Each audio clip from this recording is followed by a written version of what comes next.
துஷ்டரை கண்டால் தூர விலகு. இப்படி ஒரு பழமொழி உண்டு. எதுக்காக இப்படி சொல்லி வச்சாங்க? துஷ்டன் ஏதாவது தொந்தரவு கொடுப்பான், அதனால அவனை கண்டா பயந்துகிட்டு ஓடி ஒளிஞ்சுக்கோ அப்படின்னா இதுக்கு அர்த்தம் அப்படி இல்லை. ஒரு துஷ்டன் கிட்ட நெருங்கி போறோம்னு வச்சுக்கோங்க, அவன் நமக்கு கெடுதலான ஆலோசனைகள் எதையும் சொல்லலாம், அல்லது அவன் தீய உணர்வுகள் உள்ளவனா இருக்கலாம், அல்லது தீய செயல்கள் செய்யக்கூடியவனா இருக்கலாம், அல்லது தீய நட்புனால அவன் ஏற்கனவே கெட்டு போனவனா கூட இருக்கலாம். இப்படிப்பட்டவனை நெருங்கி போனா அவனோட பாதிப்பு நமக்கும் வந்துடும்.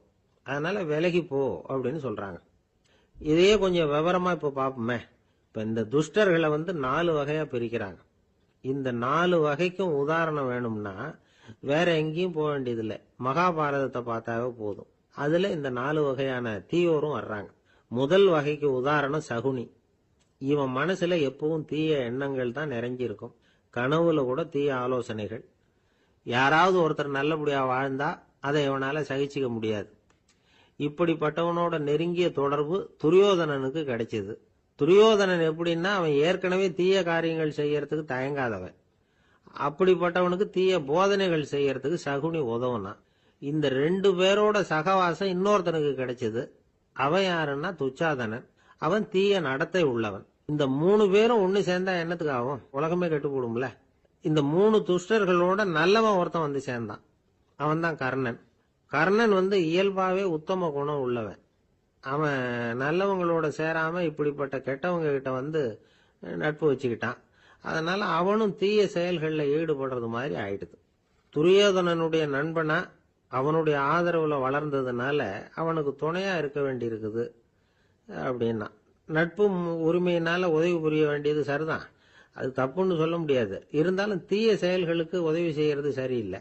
புத்தி பலம் புஜ பலம் எல்லாம் இருந்தா கூட தெய்வ பலம் இல்லைன்னா ஜெயிக்க முடியாது. கர்ணன் மகா வீரன்.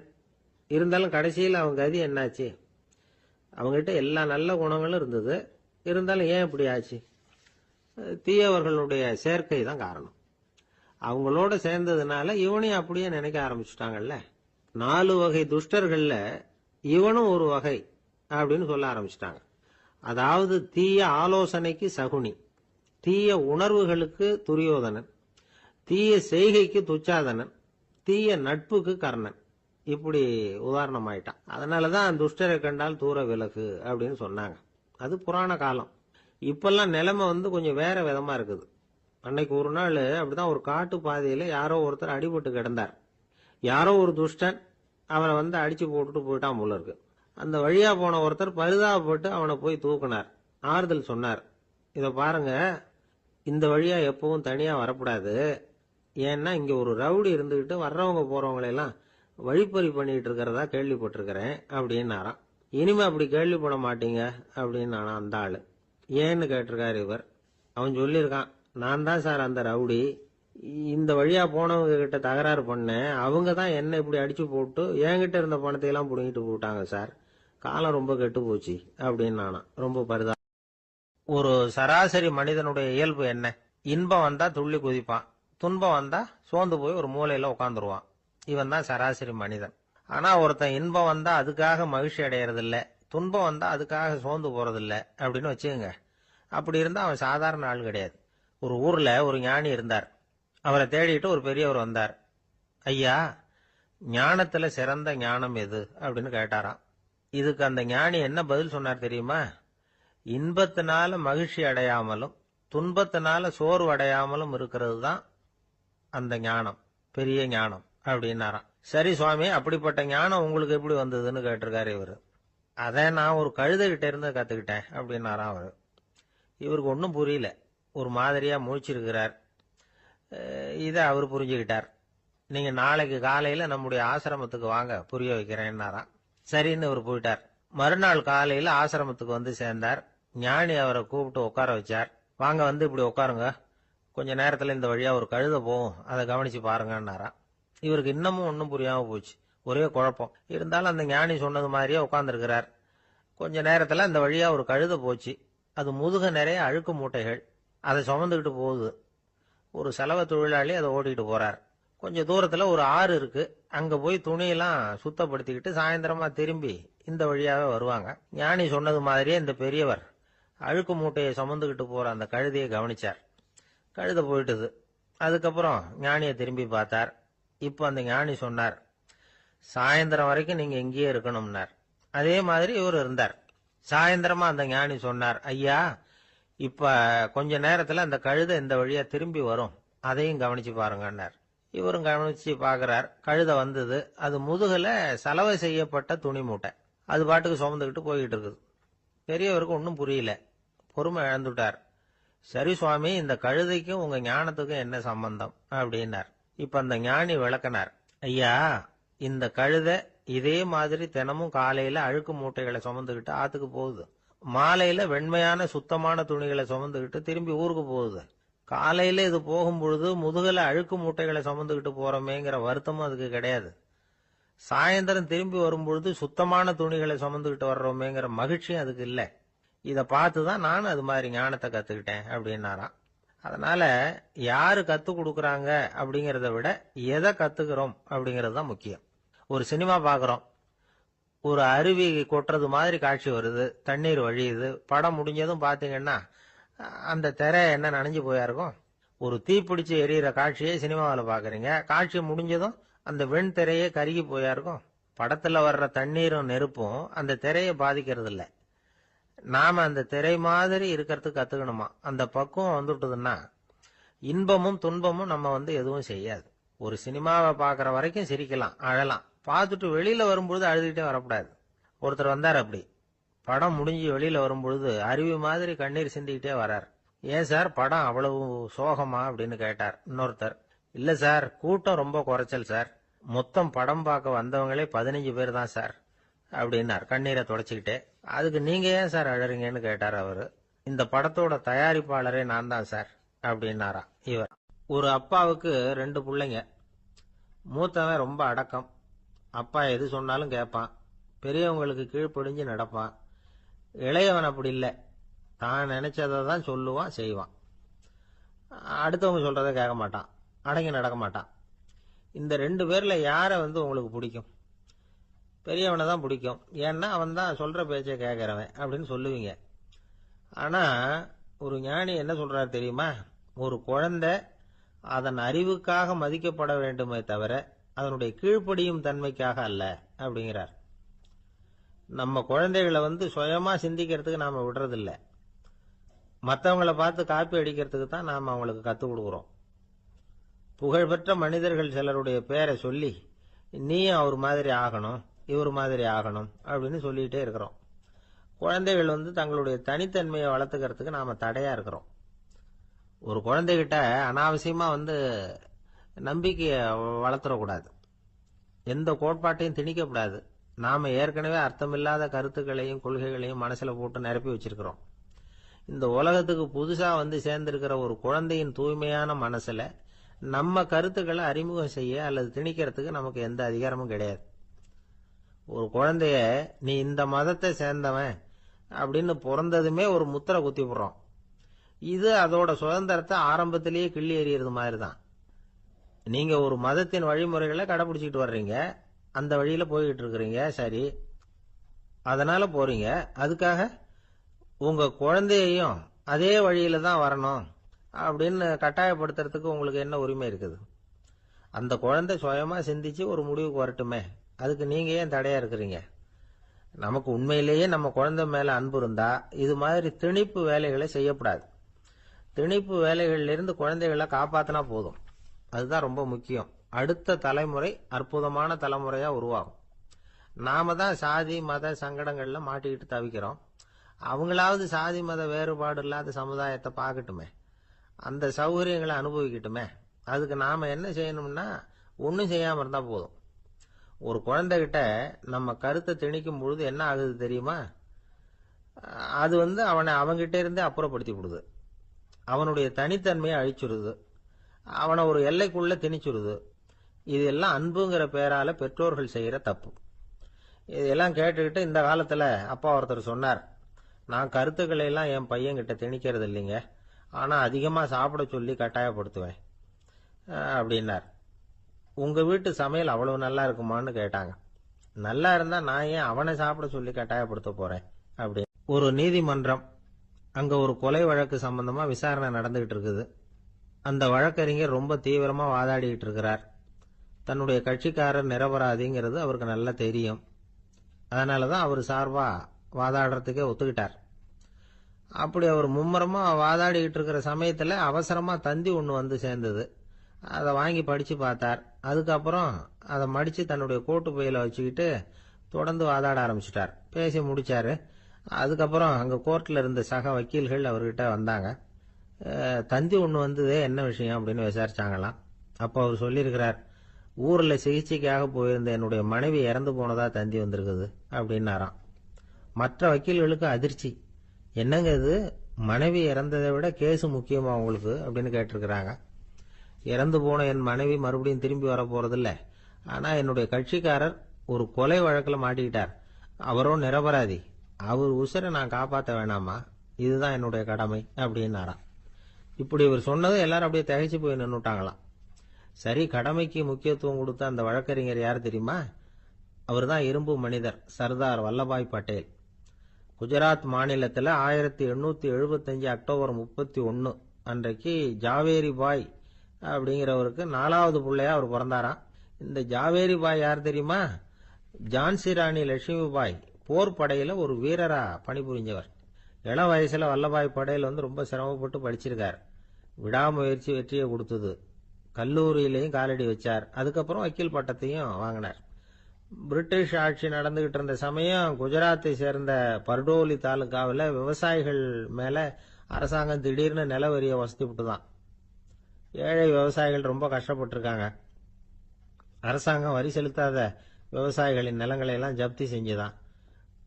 அரசாங்கத்தை எதிர்க்கிறவங்களை எல்லாம் கைது பண்ணி சிறையில அடைச்சுட்டாங்களாம். சில பேர் வீடு வாசல் ஆடு மாட்டையெல்லாம் வித்து கூட வரி கட்ட வேண்டிய நிலைமைக்கு ஆளாயிட்டாங்க. வழக்கறிஞர் வல்லபாய் படேல் நில வரியை உடனே ரத்து பண்ணணும் அப்படின்னு பம்பாய் கவர்னருக்கு ஒரு கடிதம் எழுதினார். எந்த பலனும் இல்லை. உடனே எல்லா விவசாயிகளையும் அணி திரட்டினார். அதுக்கு தானே தலைமை தாங்கினார். சத்தியாகிரகம் நடத்தினார். அந்த பகுதியில் எந்த வேலையும் நடக்கல. வேற வழி இல்லை. ஆட்சியாளர்கள் உடனே வரியை ரத்து பண்ணாங்க. சிறையில் இருந்தவங்களெல்லாம் வெளில விட்டாங்க. 1928 ஆகஸ்ட் 6 சர்க்காருக்கும் விவசாயிகளுக்கும் இடையில ஒரு உடன்பாடு ஏற்பட்டது. அதுக்கப்புறம் தான் நிலைமை சரியா போச்சான். வல்லபாய் படேலின் பொது சேவையை பாராட்டின பொதுமக்கள் அவருக்கு சர்தார் அப்படிங்கிற பட்டத்தை கொடுத்தாங்களாம். சர்தார்னா தலைவர் அல்லது தளபதினு அர்த்தம். இரும்பு மனிதர்னு இவருக்கு பேர். இருந்தாலும் நகைச்சுவை உணர்வும் இவருக்கு நிறைய உண்டு. ஒரு தடவை ஒரு பத்திரிகை நிருபர் வந்திருக்கார். சர்தார் பட்டேல் கிட்ட அவருக்கு பிடிச்ச பண்பாடு கலாச்சாரம் எது அப்படின்னு கேட்கணும்னு ஆசை. அதனால அவரை பார்த்து கேட்டாராம், ஏங்க உங்களுக்கு பிடிச்ச கல்ச்சர் எது அப்படின்னு கேட்டிருக்கார். இதுக்கு சர்தார் பட்டேல் சொன்ன பதில் என்ன தெரியுமா? எனக்கு பிடிச்ச கல்ச்சர் அக்ரிகல்ச்சர் அப்படின்னு. ஒருத்தர் குதிரை ரேஸுக்கு போனார். பணம் கட்டினார், தோத்து போயிட்டார். மறுபடியும் போனார், பணம் கட்டினார், தோத்து போனார். அடுத்த தடவையும் பணம் கட்ட போனப்போ அவரை தடுத்து கேட்டோம், ஏன் சார் ஏற்கனவே விட்டது போதாதா, இன்னமும் இருக்கிறத விடணுமா அப்படின்னு கேட்டோம். விட்டதையெல்லாம் மொத்தமா எடுக்க வேணாமா சார், அதுக்காக தான் தொடர்ந்து பணம் கட்டுறேன்னார் அவரு. இவரை திருத்துறது ரொம்ப கஷ்டம். இது ஒரு மனநோய். மனநோய்கள்ல பல வகை உண்டு. மனநோய்கள் பிரிவு அட்டவணையில சூதாட்டம்ங்கிறது அவதியுறும் நோய் அப்படிங்கிற தலைப்புல வருது. சூதாட்டம் 2 வகைப்படும்னு சொல்றாங்க உளவியல் நிபுணர்கள். ஒரு வகை எப்படின்னா, நண்பர்களோட சேர்ந்துகிட்டு மகிழ்ச்சியும் கிளர்ச்சியும் அடையறதுக்காக ஈடுபடுறது. பிரச்சனைகளை தீர்க்கறதுல ஒரு ஆர்வம். கேளிக்கைக்காக கொஞ்சம் விட்டு பிடிக்கிறது அப்படிங்கிற மனுஷனுடைய அடி மனசுல உள்ள விபரீத பிணைய சுபாவம், இதெல்லாம் அதுக்கு காரணம். இன்னொரு வகை எப்படின்னா, சூதாட்டத்தில் ஈடுபட்டு ஒரு கட்டாய நிலைமைக்கு ஆளாயிடுறது. ஈடுபடு அப்படின்னு மனசு ஒரு வெறித்தன்மையை தூண்டிக்கிட்டே இருக்கும். இப்படிப்பட்டவங்களுக்கு நாம தோத்துக்கிட்டு இருக்கோம்ங்கிறது தெரியும். நாம ஜெயிக்கிறதுக்கான சந்தர்ப்பம் இல்லைங்கிறதும் தெரியும். இதனால நமக்கும் கஷ்டம், நம்ம சுத்தி இருக்கிறவங்களுக்கும் கஷ்டங்கிறதும் புரியும். அப்படி இருந்தும் சூதாடுவாங்க. இதுக்கு காரணம் சூதாடியின் பகற்கனவு அப்படிங்கிறாங்க நிபுணர்கள். இந்த நிலைமைக்கு கட்டாய சூதாட்டம் அல்லது நிர்பந்த சூதாட்டம் அப்படின்னு பேர் வச்சிருக்கிறாங்க. இப்படிப்பட்ட ஆசாமி இருக்கிறது பூரா விட்டுருவான், கடன் வாங்குவான், திருடுவான். இருந்தாலும் என்னைக்காவது ஒரு நாள் ஜெயிச்சிருவேன் அப்படின்னு சொல்லிக்கிட்டே இருப்பான். விட்டதை எடுத்துருவேங்கிற ஒரு நம்பிக்கை சுடர் அவனுக்குள்ள எரிஞ்சுக்கிட்டே இருக்கும். இவனை மனநோயாளி அப்படின்னு சொல்லிட முடியாதான். என்ன காரணம்னா, இது மாதிரி ஆளுங்க கிட்ட மன போராட்டமோ கவலையோ பதட்டமோ இருக்கிறது இல்ல. சில விசேஷமான குணங்கள் இவங்க கிட்ட உண்டு. எதிர்ப்பு உணர்ச்சி, சிறுபிள்ளைத்தனம், சட்ட திட்டங்களையும் சம்பிரதாயங்களையும் உட தெரியாத மனப்போக்கு, பொறுப்பில்லாத தன்மை, நெறி தவறி நடக்கிறது எல்லாம் இவங்ககிட்ட உண்டு. ஆனா வெளிப்பார்வைக்கு ரொம்ப சிநேகமா இருப்பாங்க, அன்பா இருப்பாங்க.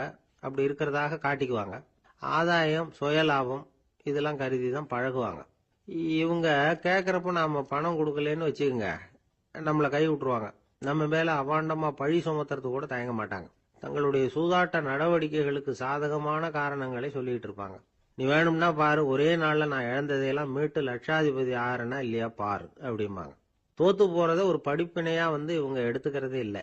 தோத்து போறதுலேயே இவங்களுக்கு ஒரு அலாதியான சுகம். தனக்குத்தானே துன்பத்தை வரவழைச்சிக்கிட்டு இன்பம் அடையறதுக்கு தன்வதை சுகம் அப்படின்னு பேர். இவங்கெல்லாம் அந்த ரகம். சில பேர் எப்படி தெரியுமா, மந்திர எண்ணங்களை வரவழைச்சிக்கிறது, சூதாடுறதுக்காக ஆபீஸ்ல கையாடல் பண்றது, அடுத்தவங்க கிட்ட இருந்து திருடுறது. இந்த மந்திர எண்ணம் தீவிரமாச்சுன்னா ஒரு மாதிரியா பேச ஆரம்பிச்சிருவாங்க. தோல்விதான் சார் வெற்றிக்கு முதல் படியும்பாங்க. தன்னால பகடக்காய்களையும் குதிரை ஓட்டிகளையும், அதாவது இந்த ஜாக்கிகள், அதெல்லாம் கட்டுப்படுத்த முடியுங்கிற பித்து நிலைக்கு இவங்கெல்லாம் தள்ளப்பட்டுருவாங்க. சில சூதாடிகள் ஆராய்ச்சி பார்த்ததுல என்ன தெரிய வந்தது தெரியுமா, அவங்கெல்லாம் குழந்தை பருவத்துல அன்புக்காக ஏங்கினவங்களாம், புறக்கணிக்கப்பட்டவங்களாம், உதவிகளை பெற முடியாதவங்க, இப்படிலாம் இருந்திருக்கிறாங்க. இவங்க வளர வளர மற்றவங்க சௌகரியம் பற்றி அக்கறை இல்லாதவங்களா ஆயிடுறாங்க. அதிர்ஷ்ட தேவதை தன்னோட இருக்கிறாங்க அப்படிங்கிற அசையாத நம்பிக்கை இவங்களுக்கு. இவங்களை திருத்துறது ரொம்ப கஷ்டம். அதனால பந்தயம், சூதாட்டம் இது மாதிரியான விஷயங்களை விட்டு விலகியே இருக்கிறது தான் நமக்கு நல்லது. ஒரு ஆள் சொன்னான், என்னுடைய குதிரை வேகமா ஓடுறதுக்கு என்ன வழி அப்படின்னு கால்நடை மருத்துவர்கிட்ட யோசனை கேட்டேன். அவர் ஒரு பாட்டில் நிறைய மாத்திரைகளை கொடுத்து தினம் 2 மாத்திரை வீதமா கொடுக்க சொன்னார். முத நாள் 2 மாத்திரையை கொடுத்தேன். கொடுத்துட்டு அது மேலே ஏறி உட்கார்றதுக்கு போனேன். அவ்வளவுதான். அதுக்குள்ள அது அம்பு மாதிரி பாஞ்சு ஓடி போச்சு. நான் இன்னும் உட்காரவே இல்லை, அதுக்குள்ள பாஞ்சு ஓடி போச்சு அப்படின்னா. அடடா, அப்புறம் நீங்க என்ன பண்ணீங்க அப்படின்னு கேட்டாங்க. என்ன பண்றது, மீதி மாத்திரை பூராவே நான் முழுங்கி விட்டு அதுக்கப்புறம் துரத்தி பிடிச்சி அது மேலே ஏறி உட்காந்தேன் அப்படின்னா அவன். ஒரு ஊர்ல ஒரு மன்னன் இருந்தான், கொடுங்கோல் மன்னன். நிறைய தொந்தரவு பண்ணிட்டு இருந்தான். அவன் ஒரு தடவை என்ன பண்ணான் தெரியுமா, ஒரு தப்பும் பண்ணாத ஒரு இளைஞனை பிடிச்சி ஜெயிலில் அடைச்சுட்டான். அந்த பையனோட சொந்தக்காரங்கள்லாம் ராஜா கிட்ட போனாங்க. அவன் ஒரு தவறும் பண்ணல, அவனை விடுதலை பண்ணுங்க அப்படின்னு கெஞ்சி கேட்டுக்கிட்டாங்க. மன்னன் யோசனை பண்ணான். அந்த இளைஞனை கூப்பிட்டுக்கிட்டு வர சொன்னான். அவனை கொண்டாந்து ராஜா முன்னாடி நிறுத்தினாங்க. இதை பாருப்பா, உன்னை நான் விடுதலை பண்ணுவேன், ஆனா ஒரு கண்டிஷன். அந்த நிபந்தனையை நீ நிறைவேற்றினா உனக்கு விடுதலை அப்படின்னா மன்னன். சரின்னு ஒத்துக்கிட்டான் பையன். மன்னன் கண்டிஷன் என்னங்கிறத சொன்னான். உங்ககிட்ட ஒரு செம்மறி ஆட்டை கொடுக்க போறேன். 1 மாசத்துக்கு அதுக்கு தேவையான தீனியையும் கொடுக்க போறேன். 1 மாசம் கழிச்சு அந்த ஆட்டை எடை போட்டு பார்ப்பேன். அந்த ஆட்டின் எடை கொஞ்சம் கூட கூடி இருக்கக்கூடாது. எடை கூடி இருந்தா உனக்கு விடுதலை கிடையாது. என்ன சொல்ற அப்படின்னா. பையனுக்கு ஒன்றும் புரியல, பயமா போயிட்டுது. குழம்பிக்கிட்டே நின்றுகிட்டு இருக்கிறான். சரி, ஒரு நாள் டைம் தரேன், நல்லா யோசனை பண்ணி பார்த்துட்டு நாளைக்கு உன் முடிவை சொல்லு அப்படின்னா மன்னன். பையன் கவலையோட வெளியில வந்தான். அங்க ஒரு பெரியவர் நின்றுகிட்டு இருந்தார். அவர்கிட்ட விஷயத்த சொன்னான். அந்த பெரியவர் இந்த பையனுக்கு காதோட காதா ஒரு வழியை சொல்லி கொடுத்தார். அதை கேட்டதும் பையன் மறுபடியும் மன்னன் முன்னாடி நின்னா, உங்க நிபந்தனையை ஏத்துக்கிறேன்னு சொன்னான். மன்னன் ஒரு ஆட்டுக்குட்டியையும் அதுக்கு 1 மாசத்துக்கு தேவைப்படுற தீவனத்தையும் கொடுக்கும்படியா உத்தரவு போட்டான். கொடுத்தாங்க, ஓடிட்டு போயிட்டான். 1 மாசம் தினமும் தவறாம அந்த தீவனத்தை ஆட்டுக்குட்டிக்கு போட்டுக்கிட்டு இருக்கிறான். 1 மாசம் கழிச்சு அந்த ஆட்டை அரண்மனைக்கு ஓட்டிட்டு போனான். மன்னன் அதை எடை போட்டு பார்க்கறான், எடை கூடவே இல்லை, அப்படியே தான் இருக்குது. உடனே போட்ட நிபந்தனைப்படி அந்த இளைஞனை விடுதலை பண்ணிவிட்டான். சரி, ஆட்டுக்கு எடை கூடாம இருக்கிறதுக்கு அந்த பெரியவர் சொல்லி கொடுத்த யோசனை என்ன அப்படின்னா, அது வேற ஒண்ணும் இல்லை. அந்த ஆட்டுக்கு எதிரில் அது கண்ணுல படுற மாதிரி ஒரு ஓநாயை கட்டி போட சொன்னார். அவ்வளவுதான். ஆட்டுக்கு ஓநாய்ங்கிறது பிறவி பகை. ஓநாயை பார்த்தா ஆடு நடுங்க ஆரம்பிச்சிரும், அவ்வளவு பயம். தினமும் அந்த ஆடு பயந்துகிட்டே தீனி சாப்பிட்டது, எடை கூடல. அதுதான் ரகசியம். இது சின்ன பிள்ளைங்களுக்கான ஒரு கதை. இதுல இருந்து தெரிஞ்சுக்க வேண்டிய உண்மை என்னன்னா, நாமெல்லாம் சாப்பிடுறப்ப மனசும் உடம்பும் அமைதியா இருக்கணும். அப்பதான் அது உடம்புல ஒட்டும். அவசரத்திலையும் பயத்திலையும் சாப்பிட்டா அது சரியா ஜீரணம் ஆகாது. இன்னொரு ராஜா இருந்தார். அவரும் ஒரு இளைஞனை ஜெயிலில் அடைச்சு விட்டார். விடுதலை பண்ணணும்னா ஒரு கண்டிஷன்னார். என்னன்னு கேட்டான். ஒரு ஆட்டுக்குட்டியை அவன் முன்னாடி கொண்டாந்து நிறுத்துவேன், நீ அதுகிட்ட ஒரு கேள்வி கேட்கணும், அதுக்கு சரியான பதிலை சொல்லணும். அப்படி செஞ்சுட்டா உனக்கு விடுதலைன்னார். இளைஞன் யோசனை பண்ணி பார்த்தான். சரின்னு ஒத்துக்கிட்டான். அது பிரகாரமே ஆட்டுக்குட்டிய பதில் சொல்ல வச்சுட்டான். என்ன நடந்தது தெரியுமா? ஆட்டுக்குட்டியை கொண்டாந்து நிறுத்தினாங்க. இவன் மெதுவா அதுகிட்ட போனான். அது காது கிட்ட போய் ஏப்ரலுக்கு அடுத்த மாசம் என்ன மாசம்னு கேட்டான். அது உடனே மேன்னு கத்திச்சு. இவன் விடுதலை ஆயிட்டு. இந்த உலகமே ஒரு நாடக மேடை, நாம எல்லாரும் நடிகர்கள். இது ஞானிகள் சொல்றது. இது ஒரு பக்கம் இருக்கட்டும். இந்த உலகத்துக்குள்ள எத்தனையோ நாடக மேடைகள், எத்தனையோ நடிகர்கள், எத்தனையோ நாடகங்கள், இதெல்லாம் எப்படி ஆரம்பமாச்சு? அதுதான் இன்னைக்கு தகவல். அதாவது ஆதி மனிதன் பேச ஆரம்பிக்கிறதுக்கு முன்னாடி சைகையாலேயே எல்லாத்தையும் சொல்லிட்டு இருந்தான். அதனால அப்பவே நடிப்பு ஆரம்பமாயிட்டுது. முதல்ல ஒரு வேட்டையத்தான் அவன் நடிச்சு காட்டியிருப்பான். இவன் எப்படி போனான், எதிரில் மிருகம் எப்படி வந்தது, அதோட எப்படி சண்டை போட்டான், எப்படி அடிச்சு கொண்டுகிட்டு வந்தான், இதை அப்படியே மற்றவங்களுக்கு நடிச்சு காட்டியிருப்பான். ஏன்னா மொழி கிடையாது. இந்த காலத்துல எல்லாம் நாடகங்களில் நடிக்கிறவங்கள நடிகர்கள்ங்கிறோம். ஒரு காலத்தில் இவங்களுக்கு என்ன பேர் தெரியுமா? திஸ்பியர்கள் அப்படின்னு பேரான். இதுக்கு காரணம் உண்டு. அதாவது 2000 வருஷத்துக்கு முன்னாடி கிரீஸ் நாட்டில் திசிபியஸ் அப்படின்னு ஒரு ஆள் இருந்தான். அவன் ஒரு பெரிய நாடக கலைஞன். அவன் சில இளைஞர்களை சேர்த்துக்கிட்டான், பயிற்சி கொடுத்தான், நாடக குழுவை உருவாக்கினான். நடிகர்களையும் நாடகத்துக்கு தேவையான பொருள்களையும் ஏற்றிக்கிட்டு போகிறதுக்கு ஒரு வண்டியையும் தயார் பண்ணான். அந்த வண்டியிலேயே அவன் கிரேக்க நாடு பூராவும் சுற்றினான். ஊர் ஊராக நாடகம் போட்டான். ஒரு ஊருக்கு போனதும் அங்கே நாடகம் நடத்த தியேட்டர் இருக்கா அப்படிங்கலாம் பார்க்கறது இல்லை அவன்.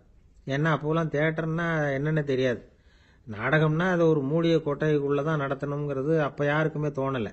இந்த வண்டி போகும், அதுவே ஒரு பகுதி, அப்படியே ஒரு மேடை மாதிரி விரிச்சிக்கும். அதில் ஏறி நின்றுக்கிட்டு நாடகத்தை நடித்து காட்டுவாங்களாம். மக்கள்லாம் எதிரில் தரையில் உட்காந்து அதை பார்த்துக்கிட்டு இருக்கிறது. உலகத்தின் முதல் நடமாடும் தியேட்டர் இதுதானா. இந்த திசிபியஸ் தான் முதலாக உலகத்தில் நாடகம்ங்கிற பொழுதுபோக்கை நடத்தி காட்டினவன் அப்படின்னு சொல்கிறாங்க. அவன் சொந்தமாக நாடகம் எழுதுனான், நடித்தான், நாடகத்தை இயக்கினான். அதனால தான் அவனை first man of the theatre அப்படின்னு சொல்லுவாங்க. அவன் தான் நாடக மேடையின் முன்னோடி. கிரேக்கர் காலத்திலேயே நாடக ஆசிரியர்கள், நடிகர்கள், ரசிகர்கள் இவங்கெல்லாம் உருவாயிட்டாங்களாம். நாடகத்தின் சரித்திரத்தில் இந்த 3 பிரிவும் ரொம்ப முக்கியம். அதாவது கிரேக்க தியேட்டர்கள்லாம் திறந்த வெளி மேடைகள் தான். பெரும்பாலும் மலைச்சரிவுகள், அதுவே படிப்படியாக பண்ணியிருப்பாங்க. கீழே அரைவட்ட வடிவில் மேடை, அதுக்கு ஆர்கெஸ்ட்ரான்னு பேர். பிற்காலத்தில் இதில் உட்காந்து இசைக்குழுவினர் வாய்ச்சதுனால இசைக்குழுவுக்கே ஆர்கெஸ்ட்ராங்கிற பேர் வந்துட்டுது. இப்போ கிரேக்க தியேட்டர்களில் ஒன்று, அதோட காலம் கிமு 340. அதை இன்னமும் பாதுகாத்து வச்சிருக்கிறாங்களாம். எபிடாரஸ் அப்படிங்கிற இடத்துல அது இருக்குதான். இன்னமும் அந்த தியேட்டரை பயன்படுத்திக்கிட்டு வர்றாங்களாம். சிறந்த கிரேக்க நாடகங்கள்லாம் அங்கே நடிக்கிறாங்களாம். ஆரம்ப காலத்திலேயே கட்டணம் கிடையாது. அப்புறம் பின்னாடி தான் நுழைவு கட்டணம்லாம் அப்படியே வந்துட்டு தான். நடிகர்கள் பளபளப்பான ஆடைகள் உடுத்தியிருப்பாங்களாம். இந்த குதிகால் உயர்ந்த காலணிகள் போட்டிருப்பாங்களாம். இதெல்லாம் பழைய குறிப்புகள். பலவிதமான உருவங்களில் மாஸ்க் அப்படின்னு சொல்லப்படுற முகமூடி. அதனால் ஒரே நடிகர் பல வேடங்களில் நடிக்கிறது உண்டான். ஆரம்பத்தில் பெண் நடிகர்கள் கிடையாது, எல்லாம் ஆண் நடிகர்கள் தான். ரோமானியர்கள் தான் முதல் நிரந்தர நாடக மேடையை கட்டினவங்க. அதுதான் முதல் தியேட்டர். கிமு 1048 காலகட்டத்தில் பாம்பிங்கிற நகரத்தில் அதை கட்டியிருக்கிறாங்களாம். கிரேக்க ரோமானிய தியேட்டர்களின் அடிப்படையிலேயே இந்த இத்தாலிய வடிவ அமைப்பாளர்கள் இந்த குதிரை லாட வடிவில் ஒரு ஆடிட்டோரியத்தை உருவாக்கினாங்களாம். இப்படி அதை பற்றி நிறைய தகவல் இருக்குது. 1576 லண்டனில் இந்த வின்ஸ்பர்ரி, அப்புறம் இந்த பில்ட்ஸில், அப்புறம் ஜேம்ஸ் இப்படிங்கிறவர் முயற்சியால் தான் இங்கிலாந்தில் முதல் தியேட்டர் உருவாச்சான். அப்படி ஒருத்தர் இருந்தாராம். உலக நாடக மேடையின் வரலாறு இதுதான். அதாவது இப்பெல்லாம் அறிவியல் வளர்ச்சி அதிகமாயிட்டுது. திரைப்படம், தொலைக்காட்சி எல்லாம் வந்தாச்சு. ஒவ்வொரு வீடுமே ஒரு குட்டி தியேட்டர் மாதிரி ஆயிட்டுது. தொலைக்காட்சி முன்னாடி உட்காந்து எழுந்திருக்கவே மனசு வர்றதில்லை. ஒரு அம்மா ஒரு மனோதத்துவ டாக்டரை தேடிட்டு வந்தாங்களாம் இந்த காலத்தில். டாக்டர், எங்கள் வீட்டுக்காரர் எப்போ பார்த்தாலும் டிவி முன்னாடி உட்காந்துக்கிட்டு அதையே வெறிச்சு பார்த்துக்கிட்டு இருக்கிறார், உத்து பார்த்துக்கிட்டு இருக்கார், எனக்கு சந்தேகமாக இருக்குன்னாங்களாம். இது மனக்கோளாறு இல்லைங்க, ஆர்வ கோளாறு, அவ்வளவுதான், இதுக்காக பயப்படாதீங்கன்னாராம் டாக்டர். அப்படி இல்லை டாக்டர், டிவி ஓடும் பொழுது நாம் எல்லாம் அதை பார்க்குறோம் சரி, ஆனால் அவர் அப்படி இல்லை, டிவியை நிறுத்தினதுக்கு அப்புறமும் அதையே உத்து பார்த்துட்டு உட்காந்துருக்கிறார், அதனால தான் சந்தேகப்பட்டு உங்ககிட்ட வந்தேன் அப்படின்னாங்களாம். கணவன் மனைவி அன்பாக இருக்கணும், ஒருத்தர் நல்லா புரிஞ்சுக்கணும், விட்டு கொடுக்குற மனப்பான்மை வேணும், அதுதான் ஒரு நல்ல குடும்பம். இன்னைக்கு பல குடும்பங்களில் அர்த்தமில்லாத சண்டைகள் தான் அதிகம். கிராமப்புறங்களில் வேடிக்கையாக ஒரு கதை சொல்லுவாங்க. ஒரு ஊரில் ஒரு ஆள் இருந்தான், வேலை வெட்டி இல்லாமல் சும்மாவே இருந்தான். அவனுக்கு கல்யாணம் பண்ணி வச்சாங்களாம். மனைவி சேர்ந்தா. சும்மாவே உட்காந்துருக்கிறியே, ஏதாவது சம்பாதிக்கிற வழியை பாரு அப்படின்ட்டு இருக்கா. அதுக்கு தான் யோசனை பண்ணிட்டு இருக்கிறேன், ஒரு அருமையான ஐடியா அப்படின்னு நானா. என்ன அது சொல்லு அப்படின்ட்டு இருக்கா அவ. ஒரு ஆட்டுக்குட்டி வாங்க போறேன்னு இருக்கான். அதை வாங்கி என்ன பண்ண போறேன்னா, அந்த குட்டி வளரும், பெருசாகும், அதுக்கப்புறம் அது நிறைய குட்டி போடும் அப்படின்ட்டு இருக்கான். சரி, அப்புறம் அப்புறம் என்ன, அதையெல்லாம் சந்தையில் கொண்டுட்டு போய் விற்றுவிட்டு அந்த காசுக்கு ஒரு எருவு மாடு வாங்கலாம். சரி, அது எதுக்கு? எருவு மாடு நிறைய பால் கொடுக்கும், அதை கொண்டுட்டு போய் பால் பண்ணையில் கொடுப்பேன், அல்லது நானே விற்றுருவேன், கை நிறைய காசு கிடைக்கும். அதுக்கப்புறம் ஒரு பசுமாடு வாங்குவேன், பாலையும் விற்கலாம், நாமளும் காய் போட்டு சாப்பிட்லாம், இப்படிலாம் சொல்லியிருக்கான். அப்போ அந்த பொண்ணு சொல்லிச்சான், அடுத்த தெருவில் இருக்கிற எங்கள் அம்மா வீட்டுக்கும் கொஞ்சம் பால் கொடுத்து அனுப்பலாம் அப்படின்ட்டு அந்த பொண்ணு. இந்த இடத்துல கணவனுக்கு கோவம் வந்துட்டுது. அது எப்படி உங்கள் அம்மா வீட்டுக்கு எதுக்கு கொடுக்கணும், அதெல்லாம் முடியாதுன்னு இருக்கான். இந்த இடத்துல சண்டை ஆரம்பமாயிட்டுது. கொஞ்ச நேரத்தில் ரெண்டு பேரும் சத்தம் போட ஆரம்பிச்சிட்டாங்க. கடுமையான சண்டை நடக்கிறத பக்கத்து வீட்டுக்காரன் காதில் வாங்கினான். அவன் ஓடியாந்தான். அவனுக்கு தெரியும், வாங்காத மாட்டுக்காக இப்படி சண்டை போட்டுக்கிட்டு இருக்கிறாங்கங்கிறது அவனுக்கு புரியும். அவன் ஓடி வந்து சொன்னான், ஏண்டா உன்னோட பசுமாட்டை ஒழுங்காக கட்டி போடக்கூடாதான்னு இருக்கான். என்னடா சொல்கிறேன்னா இவன், உன் மாடு என் தோட்டத்தில் வந்து மேய்ஞ்சுட்டுது, பயிரெலாம் நாசமாயிட்டுது, 10,000 ரூபா அளவுக்கு சேதம், அதை வாங்கிட்டு போகிறதுக்கு தான் வந்தேன், குடுறா 10,000 நானா. இவன் அரண்டு போயிட்டான். அப்புறம் சொன்னான், டேய் நான் இன்னும் மாடே வாங்கலையே, அதுக்குள்ளே அது வந்து எப்படிடா உன் தோட்டத்தில் மேயும், என்னடா உளர்றேன்னு இருக்கான். நீ தாண்டா இப்போ உளறிக்கிட்டு இருக்க, மாடே வாங்கலை, அதுக்குள்ளே எப்படிடா வந்து உன்னுடைய மனைவி அவங்க அம்மா வீட்டுக்கு பால் கொடுத்து அனுப்ப முடியும் அப்படின்னு அவன் கேட்டானா. நம்மளுக்கு இப்போ தான் புத்தி வந்துதான். அர்த்தமே இல்லாத சண்டை போட்டுக்கிட்டு இருக்கிறோம் அப்படிங்கிறத அவன் புரிஞ்சுக்கிட்டானான். இது நம்ம முன்னோர்கள் சொல்லியிருக்கிற ஒரு கதை. சண்டையில தான் அர்த்தம் இல்லையே தவிர கதையில் அர்த்தம் உண்டு. அதாவது இல்லாத விஷயங்களுக்காக சண்டை போட்டுக்கிட்டு இல்லறத்தை வீணாக்கிக்கிட்டு இருக்கிற மனிதர்கள் இன்றைக்கு நிறைய பேர் இருக்கிறாங்க. ஒருத்தன் தன்னுடைய மனைவியை பத்தி மாமனார்கிட்ட புகார் சொன்னானா, மாமா உங்க பொண்ணு அர்த்தமில்லாத சண்டை போடுறா, எதுக்கு எடுத்தாலும் எடுத்தெறிஞ்சு பேசுறா அப்படின்னு இருக்கான். நீ எப்படி மாப்பிள்ளை அதை சமாளிக்கிற அப்படின்னு கேட்டிருக்காரு அவரு. அவ எடுத்தெறியறது என் மேல படாம ஒதுங்கி நின்னுக்கிறேன் அப்படின்னு நானா. நமக்கு முன்னாடி நமக்கு வேண்டிய ஒருத்தர் ஒரு கிளாஸ்ல நமக்கு பழச்சாறு கொண்டாந்து வைக்கிறாருன்னு வச்சுங்க. உடனே நாம என்ன பண்ணுவோம், எடுத்து கிடுகிடுன்னு சாப்பிட்ருவோம் அடுத்தவங்க யாரும் வர்றதுக்குள்ள. அதை விட்டுட்டு அதை கொண்டாந்து வச்சவர்கிட்டயே அதோட விலை என்ன அப்படி இப்படின்னு நான் கேட்டுக்கிட்டு இருப்போம். நாம கேட்க மாட்டோம். ஆனா காந்திஜி அப்படி கேட்டாராம். எப்ப தெரியுமா, 1935. அந்த வருஷம் மே மாசத்துல ஒரு நாள் காந்திஜி டெல்லியில இருக்கிறார். அப்ப அவருக்கு 2 டம்ளர் மாம்பழச்சாறு கொண்டாந்து கொடுக்குறாங்க. அதை வாங்குறார். இதோட விலை என்ன அப்படின்னு கேட்டார் காந்திஜி. யாருக்கிட்ட கேட்டாருன்னா மனுபென் காந்தி கிட்ட கேட்கிறார். அவங்க தான் கொண்டாந்து கொடுக்குறாங்க. காந்திஜிக்கு உதவி செய்யறதுக்காக அவர் கூடவே இருந்தவங்க அவங்க கிட்ட தான் கேட்கிறார். காந்திஜி சும்மா வேடிக்கைக்காக இப்படி கேட்கிறாருன்னு நினைச்சுட்டாங்க அந்த அம்மா. அதுவும் இல்லாம அதோட விலையை கேட்டா காந்திஜி நிச்சயமா அதை சாப்பிட மாட்டார் அப்படிங்கிற பயம் வேற. அதனால அந்த அம்மா பதில் எதுவும் சொல்லாம கம்முன்னு இருந்துட்டாங்க. கொஞ்ச நேரம் ஆச்சு. அந்த பழச்சாறு வச்ச இடத்துல அப்படியே இருக்குது, வச்ச இடத்துல வச்சபடியே இருக்கு. காந்திஜி அதை சாப்பிடவே இல்லை. மனுபென் காந்தி பார்த்தாங்க. மெதுவா காந்திஜி கிட்ட போய் அதை சாப்பிடுங்களேன் அப்படின்னாங்க. பழச்சாறு விலை என்னன்னு கேட்டேன், அதுக்கு பதில் இல்லை. அது முதல் தப்பு.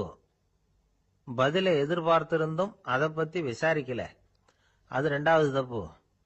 இப்படி 2 தப்புகளை பண்ணிவிட்டு என்கிட்ட வந்து இதை சாப்பிடுங்கன்னு சொன்னா அது எப்படி அப்படின்னு கேட்டாராம் காந்திஜி. மனுபென் காந்தி என்ன சொல்றதுன்னு தெரியாம திகைச்சு போய் நின்றுகிட்டு இருந்தாங்க. காந்திஜி தொடர்ந்து சொன்னாராம், இப்ப என் முன்னாடி வச்சிருக்கிற இந்த பழச்சாறு விலை சுமாரா ஒரு ½ ரூபாயாவது இருக்கும். அது அந்த காலத்து மதிப்பு.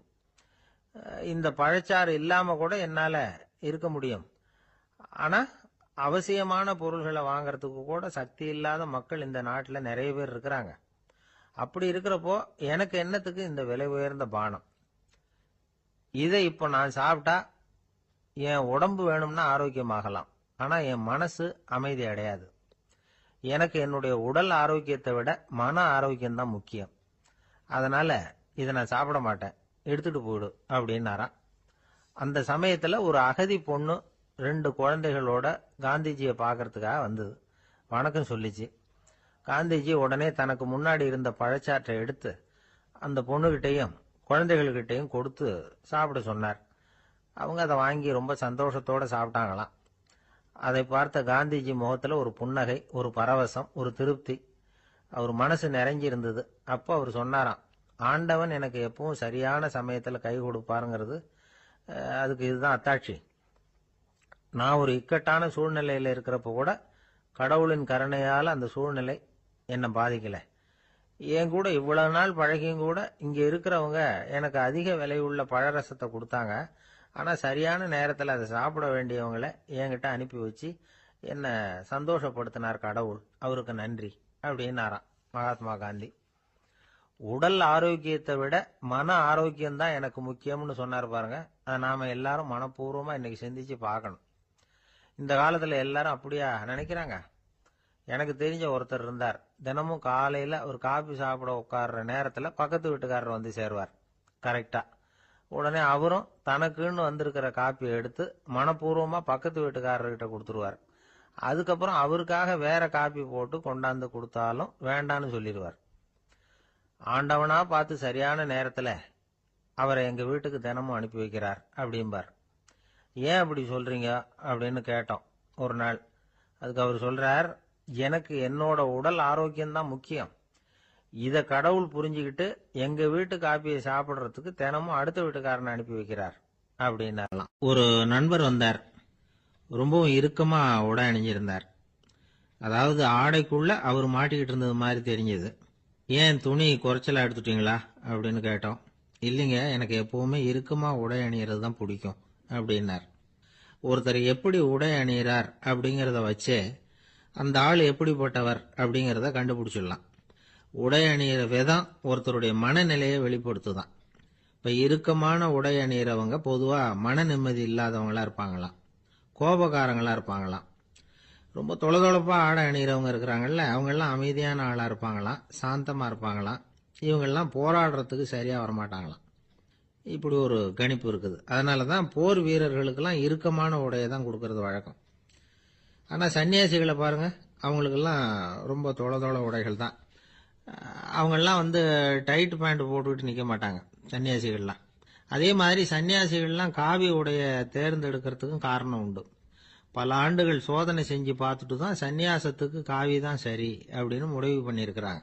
இப்ப பௌதீக விஞ்ஞானப்படியும் அதுதான் சரி. அதாவது சூரிய ஒளியில 7 வண்ணங்கள் உண்டு. ஒரு பொருள் மேல அது விழும் பொழுது அந்த பொருள் நமக்கு சிவப்பா தெரிஞ்சதுன்னா அந்த பொருள் சிவப்பை தவிர மற்ற எல்லா நிற கதிர்களையும் உள்வாங்கிக்கிட்டு சிவப்பு நிறத்தை மட்டும் வெளியில விடுது. அதாவது விலக்கி விடுது. அதனாலதான் அந்த பொருள் சிவப்பா தெரியுது. உடல் ஆரோக்கியத்துக்கு ஓரளவு சிவப்பு தேவைப்படுது. அதனாலதான் காவி உடை அணிஞ்சா சூரிய ஒளி ஓரளவு சிவப்பை விலக்கிவிடும். அதாவது சிவப்பின் பலனும் கிடைக்கும், இந்த சிவப்பின் கெடுதலும் இல்லை அப்படின்னு யோசனை பண்ணாங்க. காவி உதய வேளையின் நிறம். கீழ் வானத்துல கதிர் உதிக்கிற வேளையில முதல் ஒளி தோன்றுகிற நேரத்துல காவி நிறம் தான் கசியும். தியானம் செய்யறப்போ முதல்ல காணக்கூடிய ஒளி காவி நிறம் தான். தியானத்தின் உச்ச நிலையின் நிறம் நீலம். தியானம் காவி நிறத்துல ஆரம்பமாகி நீல நிறத்துல நிறைவடைகிறது அப்படிங்கிறார் ஓஷோ. நீலம் தியான சிகரம், காவி தியான ஆரம்ப குறியீடு, ஒரு சன்னியாசியின் ஆரம்ப தரிசனம் அப்படிங்கிறார் அவர். ஒருத்தர் நாள் பூரா காவி உடைய அணிஞ்சிருந்தா அந்த நிறம் அவருக்கு தியானத்தை பத்திய நினைவை ஊட்டிக்கிட்டே இருக்கும். இப்படியே ஆடைக்கும் தியானத்துக்கும் இடையில ஒரு தொடர் ஏற்படுது. ஒரு துறவியின் உள்ளார்ந்த பண்பா அது மாறுது. கடை வீதியில ஒரு பொருள் வாங்க போறோம், அது மறந்துடக்கூடாதுங்கிறதுக்காக ஞாபகம் முடிச்சு போட்டுக்கிறோம். அந்த முடிச்சுக்கும் பொருளுக்கும் தொடர்பு இல்லை. ஆனா கடை வீதிக்கு போன உடனே அந்த முடிச்சு அந்த பொருளை ஞாபகப்படுத்துது. அதாவது அந்த முடிச்சு ஒரு தொடர்பு அம்சமா அமையுது. அது மாதிரிதான் காவி உடையும்.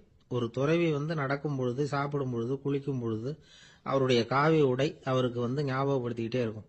அது ஒரு நிலைப்படுத்தப்பட்ட நினைவாக ஞாபக முடிச்சாக மாறிடுது.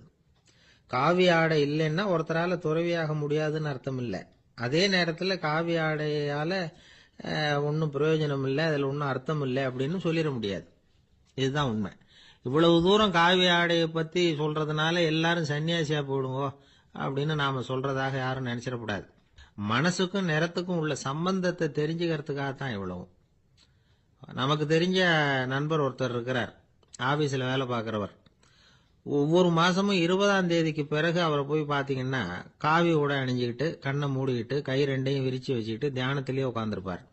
ஏன் இப்படி பண்றீங்கன்னு கேட்டேன்.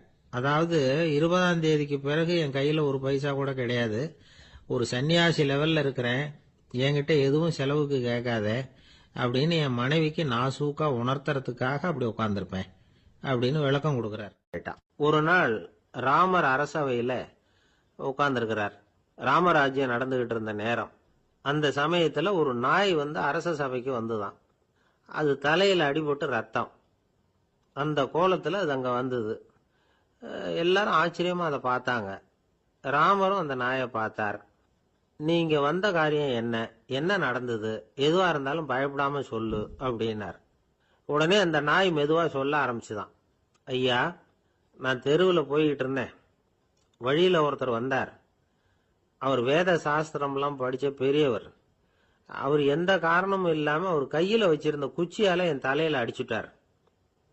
அதுதான் தலையில ரத்தம். இதை நீங்க விசாரிச்சு தகுந்த தீர்ப்பு வழங்கணும் அப்படின்னு தான் அந்த நாய். ராமர் பார்த்தார். உடனே தன்னுடைய காவலர்களை அனுப்புனார். அந்த ஆளை எங்க இருந்தாலும் போய் கொண்டுட்டு வாங்க அப்படின்னு விட்டார். காவலர்கள் போனாங்க. அந்த ஆளை பிடிச்சி கொண்டு வந்துட்டாங்க. அரண்மனைக்கு வா அப்படின்னு சொல்லி கூப்பிட்டுட்டு வந்துட்டாங்க. என்ன நடந்ததுன்னு விசாரிச்சார் ராமர். அதுக்கு அந்த ஆள் சொன்னார், நான் வீதி வழியா வந்துகிட்டு இருந்தேன். குறுக்க இந்த நாய் வந்தது. நான் அவசரமா போய்கிட்டு இருந்தேன். இது எனக்கு வழி விடாம குறுக்க பூந்து இடைஞ்சல் பண்ணிச்சு. எனக்கு கோபம் வந்துட்டுது. அதனால அடிச்சுட்டேன். வேத சாஸ்திரம் படிச்ச நான் என் வசம் இழந்து கோபப்பட்டது பெரிய தப்பு தான். அதை நான் ஒத்துக்கிறேன். குற்றத்தை ஒப்புக்கொள்றேன். எனக்கு என்ன தண்டனை கொடுக்கணுமோ அதை கொடுங்க, ஏத்துக்கிறேன் அப்படின்னு விட்டார். சரி, இப்ப அந்த ஆளுக்கு தண்டனை கொடுக்கணும். என்ன தண்டனை கொடுக்கறது யோசனை பண்ணார் ராமர். அதையும் அந்த நாய்கிட்டயே கேட்டார். நீயே சொல்லு, என்ன தண்டனை கொடுக்கலாம் இவருக்கு அப்படின்னார். இதுக்கு அந்த நாய் என்ன சொல்லிச்சு தெரியுமா? இவரை ஏதாவது ஒரு கோயிலுக்கு தர்மகர்த்தாவா நியமனம் பண்ணி விடுங்க, அதுதான் இவருக்கு சரியான தண்டனை அப்படின்னுது. இதை கேட்டது ராமர் முகத்துல புன்னகை. ஆனா அங்க இருந்த மற்றவங்களுக்கு எல்லாம் ஆச்சரியம். அது எப்படி, தப்பு செஞ்சவங்களுக்கு தண்டனை கொடுக்கறது தானே நியாயம், அதை விட்டுட்டு தர்மகர்த்தா பதவியை கொடுக்க சொல்லுதே இந்த நாய் அப்படிங்கிற ஆச்சரியம். இந்த சந்தேகத்தை அந்த நாய்கிட்டயே கேட்டாங்க அங்க இருந்தவங்க. இதுக்கு அந்த நாய் பதில் சொல்லிச்சான். நான் போன பிறவியில ஒரு கோயிலுக்கு தர்மகர்த்தாவா இருந்தேன். எவ்வளவோ கவனமா எச்சரிக்கையா தான் என்னுடைய கடமைகளை எல்லாம் செஞ்சுக்கிட்டு வந்தேன். அப்படி இருந்தாலும் சில சமயங்கள்ல என்னையும் மீறி கோயில் செல்வத்தை நான் அனுபவிக்கிறதுக்கு காரணம் ஆயிட்டேன். ஒரு கோவிலுக்கு தர்மகர்த்தாவா இருக்கிறவங்க எப்படியும் இந்த பாவத்திலிருந்து தப்பிக்கிறது கஷ்டம். அதனாலதான் நான் இந்த பிறவியில நாயா பிறந்து இப்படி கஷ்டப்படுறேன். இதே நிலைமை இந்த ஆளுக்கும் ஏற்படணும் அப்படிங்கிறதுக்காக தான் அவரையும் ஒரு கோயிலுக்கு தர்மகர்த்தாவை நியமிக்கும்படி கேட்டுக்கிட்டேன் அப்படின்னு தான் இந்த நாய். இதுல இருந்து என்ன தெரியுது? எந்த பதவியில நாம இருந்தாலும் நமக்கு தெரியாம கூட அதை தவறா உபயோகப்படுத்த கூடாதுங்கிறத இதுல இருந்து புரிஞ்சுக்கணும். இல்லைன்னா அடுத்த பிறவியில நாயா பிறந்து எங்கேயாவது போய் வாழை ஆட்டிட்டு நிக்க வேண்டியதுதான். கோவில் வாசல்ல 2 நாய் பேசிக்கிட்டு இருந்துதான். போன ஜென்மத்துல நான் மனுஷனாதான் இருந்தேன். ஒரு கோவில் பூசாரி பேச்சை கேட்டுட்டு அவரோட கூட்டு சேர்ந்துக்கிட்டு ஆண்டவன் போட்டிருந்த நகையெல்லாம் அபகரிச்சு என்கிட்ட கொடுத்தாரு அவரு. நான் எடுத்துட்டு வந்துட்டேன். திருடினது அந்த ஆள் தான், எடுத்துக்கிட்டு வந்ததுதான் நான். இருந்தாலும் நான் மட்டும் நாயா பிறந்துட்டேன். இப்போ மட்டும் அந்த பூசாரி என்கிட்ட மாட்டினா கடிச்சு குதறி போடுவேன் அப்படின்னு தான். அவசரப்பட்டு அப்படி செஞ்சுடாதே. பதிலுக்கு அவரும் உன்னை திருப்பி கடிச்சாலும் கடிச்சிருவார். ஏன்னா அவரும் இப்போ ஒரு நாயா தான் பிறந்திருக்கிறார் அப்படின்னு தான் இன்னொன்னு. அது எப்படி உனக்கு தெரியும்னு தான் இது. நான் தானே அது அப்படின்னு தான் அந்த நாய். ஒரு சிகை அலங்கார கூடம். ரொம்ப சுறுசுறுப்பா எல்லாரும் வேலை செஞ்சுக்கிட்டு இருக்கிறாங்க. முடிவெட்டிக்க வந்திருக்கிறவங்க நிறைய பேர். எல்லாரும் வரிசையா உட்காந்துருக்கிறாங்க. அந்த சமயத்துல திடீர்னு கதவை திறந்துக்கிட்டு ஒருத்தர் உள்ள வர்றார். அவர் ஒரு பெரிய மனிதர். அவரும் முடிவெட்டிக்கிறதுக்காக தான் உள்ள வந்திருக்கிறார். அவரை பார்த்த உடனே அங்க வரிசையில் உட்காந்துருந்தவங்க எல்லாரும் எழுந்திரிச்சு அவர்கிட்ட வந்துட்டாங்க. அவரை சுத்தி நின்றுட்டாங்க. எப்படி இருக்கிறீங்க, நல்லா இருக்கீங்களா அப்படின்னு விசாரிக்க ஆரம்பிச்சுட்டாங்க. எல்லாம் முடிஞ்சதும் வந்தவர் கேட்டார், வரிசையில கடைசியா இருக்கிறவர் யார் அப்படின்னு கேட்டார். ஏன்னு கேட்டாங்க. நான் அதுக்கு அடுத்தபடியா உட்காரணும், அதுக்காக தான் கேட்கறேன் அப்படின்னார். உடனே அங்க இருந்தவங்க எல்லாம் என்ன சொன்னாங்க தெரியுமா? நீங்க வரிசையில காத்திருக்க கூடாது, நீங்க அரசாங்கத்தின் தலைவர், உங்களுக்கு நேரம் முக்கியம், அதனால நீங்க முன்னாடி போங்க அப்படின்னு சொன்னாங்க. ஆனா அதை அவர் கேட்கல. தோழர்களே, உங்களுடைய கருத்துக்கு ரொம்ப நன்றி. எல்லாரும் வரிசையா தான் வரணும், அதுதான் முறை. வரிசையில வரணுங்கிற நடைமுறையை நானும் பின்பற்ற விரும்புறேன். நாம எல்லாரும் சமமானவர்கள் அப்படின்னார். இப்படி சொல்லிவிட்டு வரிசையில கடைசியா இருந்த ஒரு நாற்காலியில போய் உட்காந்துக்கிட்டார். தன் சட்டை பையில இருந்த ஒரு செய்தித்தாளை எடுத்தார், படிக்க ஆரம்பிச்சிட்டார். ஆனா அங்க இருந்தவங்களால இதை பார்த்துக்கிட்டு சும்மா இருக்க முடியல. ஒருத்தர் எழுந்திருச்சு வந்தார். ஐயா, இப்ப என்னுடைய முறை வந்திருக்குது, நான் தான் போக வேண்டிய முறை. உங்களை இங்க காத்திருக்க வைக்கிறத விட ஒரு 5 ஆண்டுகளுக்கு கூட நான் முடிவெட்டிக்காமே இருந்துட முடியும் அப்படின்னார். அவர் மறுபடியும் சொன்னார், ஐயா, நீங்க வரிசை முறையை தாண்டி போக விருப்பப்படல, சரி. ஆனா என்னுடைய முறையை மாத்தி கொடுக்கறதுக்கு எனக்கு முழு உரிமை இருக்குது. இதுக்கு பதிலா உங்களுடைய கடைசி இடத்தை நான் எடுத்துக்கிறேன், இதை நீங்க மறுக்க முடியாதுன்னார். அங்க இருந்த மற்றவங்களும் இதை ஒரு மனசா வற்புறுத்த ஆரம்பிச்சிட்டாங்க. அந்த பெரிய மனிதர் பார்த்தார், சரின்னு கடைசியா ஒத்துக்கிட்டார். அவர் யார் தெரியுமா? அவர் தான் மாவீரர் லெனின். ரஷ்யாவில் கிரெம்ளின் சிகை அலங்கார கூடத்துல தான் இது நடந்தது. எல்லாரும் இந்நாட்டு மன்னர்கள்னு வாயளவுல பேசுறதுல என்ன பிரயோஜனம்? நாம எல்லாரும் சமம்ங்கிறத நடைமுறையில கடைபிடிச்சு காட்டினவங்க கொஞ்சம் பேர் தான். அவங்கள ஒருத்தர் தான் லெனின். வரிசையில் நின்று வர்றதுங்கிறது ஒரு சிறந்த பண்பு, உயர்ந்த பண்பு. இன்னைக்கு பல இடங்கள்ல அது நமக்கு தேவைப்படுது. ஒரு ரேஷன் கடைவாசல், கடை திறக்கிறதுக்கு முன்னாடியே எல்லாரும் வரிசையில் நின்றுட்டாங்க. கடைசியா வந்த ஒருத்தர் கியூவில் முன்னாடி போறதுக்கு முயற்சி பண்றார். ஏற்கனவே நின்றுட்டு இருக்கிறவங்க அவரை முன்னாடி போறதுக்கு விட மாட்டேங்கிறாங்க. கடைசியா போய் நில்லையா அப்படின்னு எல்லாரும் கத்துறாங்க. அது அவர் காதுல வாங்கல. முண்டி அடிச்சுக்கிட்டு முன்னாடி போறதுக்கே முயற்சி பண்ணிட்டு இருக்கிறார். எல்லாரும் சேர்ந்து அவரை வலுக்கட்டாயமா இழுத்து கொண்டாந்து பின்னாடி கொண்டு போய் நிறுத்திவிட்டாங்க. நிறுத்திவிட்டு சொன்னாங்க, இதை பாருப்பா, நாங்க இருக்கிற வரைக்கும் நீங்க முன்னாடி போய் எதையும் வாங்க முடியாது, தெரிஞ்சுக்கோ அப்படின்னாங்க. இப்போ அந்த ஆள் சொன்னாராம், நான் இங்க பின்னாடி நிக்கிற வரைக்கும் நீங்களும் எதுவும் வாங்க முடியாது அப்படின்னாராம். ஏன்னு கேட்டிருக்கிறாங்க. நான் தான் அந்த கடையை திறக்க வேண்டிய ஆள் அப்படின்னா. ஒரு அழகான கடற்கரை, சுற்றுலா பயணிகள் நிறைய பேர் அங்க போறது வழக்கம். சனி ஞாயிறு கூட்டம் அதிகமா இருக்கும். அதோட விளைவு என்னங்கிறது அடுத்த நாள் தான் தெரியும். ஆமா, அந்த கடற்கரையை சுத்தப்படுத்துற தொழிலாளிகள் திங்கட்கிழமை ரொம்ப சிரமப்படுவாங்க. சனி ஞாயிறு வந்த கூட்டம் கடற்கரை பூராவும் காலி ஐஸ்கிரீம் கப்புகளை வீசி எரிஞ்சுட்டு போயிருக்கும். ஆயிரக்கணக்கான கப்புகள் அங்க பரவலா கிடக்கும். அதையெல்லாம் பொறுக்கி எடுத்து சுத்தம் பண்ணி ஆகணும். இதனால திங்கட்கிழமை வேலைக்கு வர்றதுக்கு எல்லாரும் பயப்படுவாங்க. அப்படி ஒரு நிலைமை. பல பேர் அன்னைக்கு லீவ் எடுத்துட்டு போயிடுறது வழக்கம். நமக்கு எதுக்கு இன்னைக்கு தொந்தரவுன்னு. இது ஒரு பெரிய பிரச்சனையா இருந்தது. இதுக்கு என்ன பண்ணலாம் அப்படின்னு யோசனை பண்ணாங்க. ஒரு ஆலோசனை கூட்டத்துக்கு ஏற்பாடு பண்ணாங்களாம். அந்த நகர நிர்வாக அலுவலர்கள், பணியாளர்கள் எல்லாரும் அதுல கலந்துகிட்டாங்க. கூட்டம் ஆரம்பமாச்சு. ஆரம்பத்தில் சொன்னாங்க, இந்த பிரச்சனைக்கு ஒரு தீர்வு வேணும், என்ன பண்ணலாம், அதை முடிவு செய்யறதுக்கு தான் இந்த கூட்டம். இதுல நீங்க செய்ய வேண்டியது என்னன்னா, உங்களுக்கு தோன்றுகிற யோசனை எதுவா இருந்தாலும் சொல்லுங்க, கொஞ்சம் கூட தயக்கம் வேண்டாம். நாம சொல்ற யோசனை ஈடுபடுமா படாதா அப்படின்னு எல்லாம் யோசிக்க வேணாம். எல்லாருடைய யோசனைகளையும் அப்படியே பதிவு செய்துக்கிறோம். கடைசியா அதுல இருந்து ஒரு சிறந்த யோசனையை தேர்வு பண்ணி அதை பயன்படுத்தலாம். இந்த சந்தர்ப்பத்தில் இன்னொரு முக்கியமான வேண்டுகோள், எவ்வளவு சாதாரணமான யோசனையா இருந்தாலும் சரி, அது சொல்லும் பொழுது அடுத்தவங்க ஏளனம் செய்யக்கூடாது. இது ஒரு பெரிய யோசனையா அப்படின்னு சொல்லி எதையும் அலட்சியப்படுத்தக்கூடாது. இதுதான் அந்த கூட்டத்தின் ஆரம்பத்தில் செய்யப்பட்ட அறிவிப்பு. உடனே அந்த கூட்டத்தில் இருந்தவங்க ஆளுக்கு ஒரு யோசனை சொல்ல ஆரம்பிச்சாங்க. ஒருத்தர் எழுந்திருச்சார், இங்க வர்ற சுற்றுலா பயணிகள் கிட்ட ஆளுக்கு $10 ஒரு டெபாசிட் மாதிரி வைப்பு பணமா வாங்கிக்கணும். காலி ஐஸ்கிரீம் கப்பை திருப்பி கொடுத்தா அந்த பணத்தை திருப்பி கொடுத்துடலாம். இப்படி ஒரு ஏற்பாடு பண்ணிட்டா கப்புகளை தேடி பொறுக்கிட்டு இருக்க வேண்டியதில்லை, எல்லாம் ஒரே இடத்துக்கு சேர்ந்துரும். அப்படியே நாம தூக்கிட்டு போய் ஒரு இடத்துல கொட்டி போடலாம் அப்படின்னாரு. இன்னொருத்தர் எழுந்திருச்சார், கப்பை கீழே போட்டா $50 அபராதம் அப்படின்னு அங்கங்க போர்டு எழுதி வச்சுடலாம். கப்புகளை போடுறதுக்கு அங்கங்க பெரிய கூடைகளை வச்சுடலாம். நாம சாவகாசமா அந்த கூடைகளை சேகரம் பண்ணிக்கலாம் அப்படின்னாராம். இன்னொருத்தர் எழுந்திருச்சு கொஞ்சம் கோபமா பேசினார். கப்புகளை அவங்க வாயிலேயே திணிச்சுடணும், அதுகளை மொன்னு சாப்பிட்டு பார்த்தா தான் தெரியும் அது எவ்வளவு கஷ்டங்கிறது அப்படின்னு ரொம்ப கடுமையா பேசியிருக்காரு. இது வேடிக்கையா தெரிஞ்சாலும் இந்த யோசனையும் பதிவு செஞ்சுக்கிட்டாங்களாம். இப்படி பல யோசனைகள். கடைசியா எல்லாத்தையும் படிச்சு பார்த்துட்டு பரிசீலனை பண்ணாங்க.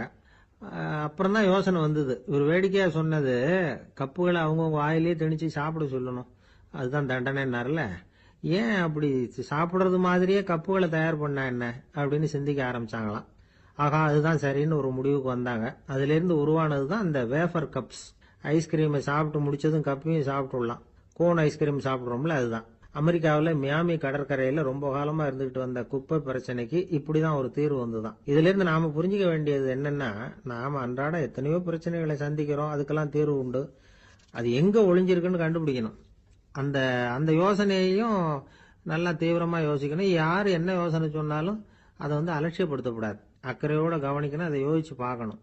ஒரு அம்மா தன்னோட வீட்டுக்காரரை ஒரு மனநல மருத்துவர்கிட்ட அழைச்சிட்டு வந்தாங்களாம். டாக்டர், இவருக்கு கோன் ஐஸ்கிரீம் பிடிக்கல, பேப்பர் கப்பில் இருக்கிற ஐஸ்கிரீம் தான் வேணும்னு அடம் பிடிக்கிறார் அப்படின்னாங்களாம். அது ஒன்றும் தப்பு இல்லையேன்னாராம் டாக்டர். இதுக்கு அந்த அம்மா சொன்னாங்களாம், இவர் கப்பு ஐஸ்கிரீம் வாங்குறதுல தப்பு இல்லை டாக்டர், பிரச்சனை அது இல்லை. அப்புறம் வேற என்னன்னு கேட்டிருக்காரு. வாங்கினதும் ஐஸ்கிரீமை கீழே கொட்டிவிட்டு அந்த பேப்பர் கப்பை மட்டும் விரும்பி சாப்பிடுறார், அதனால தான் உங்ககிட்ட அழைச்சிட்டு வந்தேன் அப்படின்னு. வாழ்க்கையில சில சந்தர்ப்பங்கள்ல நாம சில அவமானங்களை சந்திச்சே தீர வேண்டியிருக்கு. என்ன பண்றது, காலம் அப்படி. அவமானப்படுறவங்க உடனே அடங்கி போயிடுறது தான் உலக வழக்கம். அவமானப்பட்டா உடனே சீறி எழறவங்களும் உண்டு. ஆனா அதையே ஒரு சவாலா எடுத்துக்கிட்டு முன்னுக்கு வர்றவங்களும் சில பேர் இருக்கிறாங்க. அவங்க ரொம்ப அபூர்வம். இன்னைக்கு மனோதத்துவ நிபுணர்கள்லாம் என்ன சொல்றாங்க தெரியுமா? அவமானப்பட்டுட்டா உடனே அடங்கி போயிடக்கூடாதான். அதையே ஒரு சவாலா எடுத்துக்கிட்டு மனசுல ஒரு வைராக்கியத்தோட முயற்சி பண்ணனா வாழ்க்கையில எல்லாரும் முன்னேறலாமா. அவமானம்ங்கிறத நாம வைராக்கியமா மாத்திக்கணும். அதுதான் வெற்றிக்கு வழி. ராமர் இந்த பூமியில பிறந்ததே ஒரு வைராக்கியத்தினால தான் சார் அப்படின்னார் ஒருத்தர். எப்படிங்க அது அப்படின்னு கேட்டேன். அவர் சொன்னார், தசரதருக்கு ராமர் குழந்தையா பிறக்கணும், அப்பதான் இங்க இருக்கிற கஷ்டங்கள்லாம் நீங்கும் அப்படின்னு சர்வ லோகமும் எதிர்பார்த்துக்கிட்டு இருக்குது. ஆனா அவர் எப்போ பிறப்பார் அப்படின்னு யாருக்கும் தெரியல. அந்த காரியம் சீக்கிரம் நடக்கணுமே, அதுக்கு என்ன பண்றது? நாரதர் வந்தார் ஒரு நாள் தசரதரை தேடி. தசரதா, உனக்கு ஒரு செய்தி தெரியுமான்னு ஆரம்பிச்சார். அவர் எப்பவும் இப்படித்தானே ஆரம்பிக்கிறது வழக்கம். என்ன விஷயம்னு கேட்டார் தசரதர்.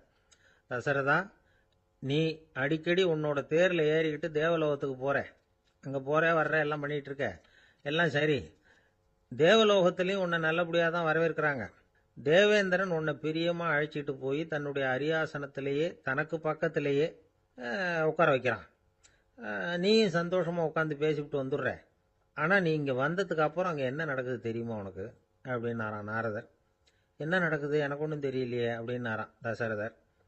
நாரதர்கிட்ட கிட்டத்தில் கேட்டிருக்காரு, கொஞ்சம் சொல்லுங்க என்னது அப்படின்னு. அவர் நெருங்கி வந்தாராம் நாரதரும். மெதுவா அவர் காதோட காதா சொன்னாராம். அதாவது நம்ம பாஷையில சொல்ல போனா பத்த வைக்கிறார்.